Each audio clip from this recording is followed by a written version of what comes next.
Baik, di sini saya akan memberikan opini mengenai pendidikan karakter dan kepribadian. Kalau kita berbicara tentang karakter, maka sama halnya dengan kepribadian itu sendiri, di mana karakter itu erat kaitannya dengan personality atau individu. Seseorang bisa dikatakan berkarakter apabila tingkah lakunya sesuai dengan kaidah moral atau nilai-nilai moral yang berlaku. Individu yang berkarakter baik atau unggul adalah seseorang yang berusaha melakukan hal-hal yang terbaik di hadapan Tuhan, dirinya sendiri, lingkungan sekitarnya, bangsa, dan bila perlu di seluruh dunia.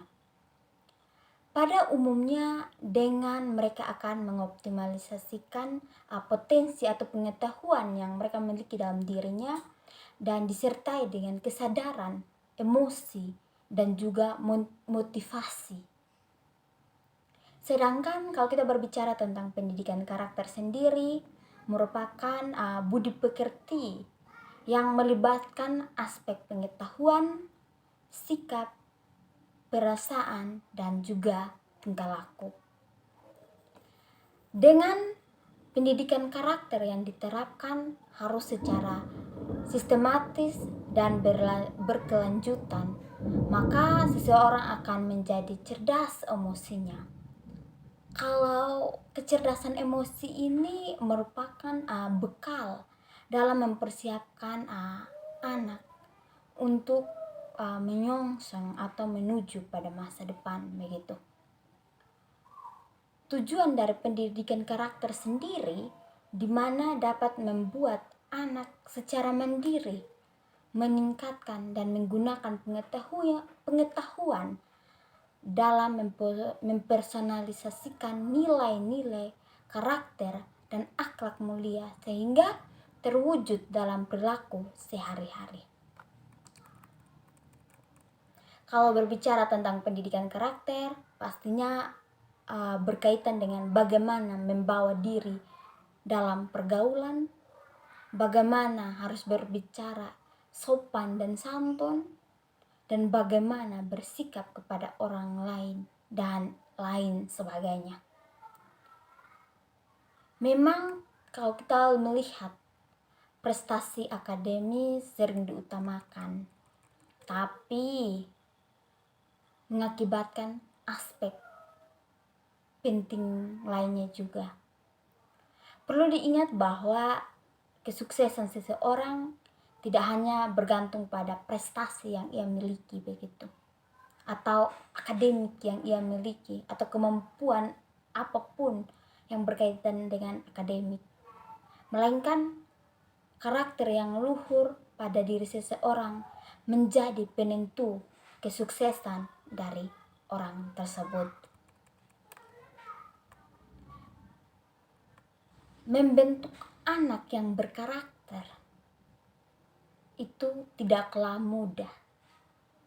Maka dari itu, mulailah dari lingkungan terdekatnya seperti keluarga sebagai lingkungan pertama dan utama dalam pembentukan karakter anak.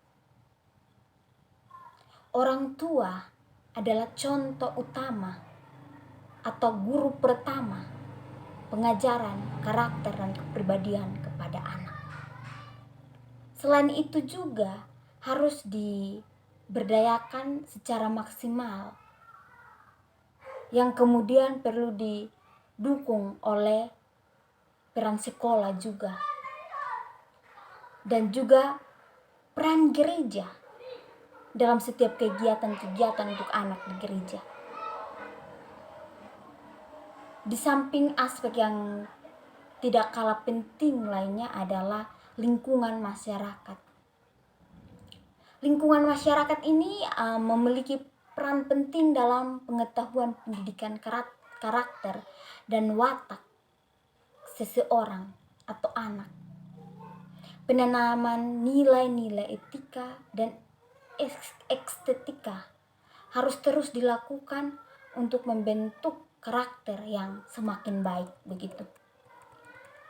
Nah, dengan adanya keempat komponen yaitu keluarga, sekolah, gereja, dan juga lingkungan masyarakat diharapkan dapat membantu anak dalam perkembangan karakter dan kepribadiannya.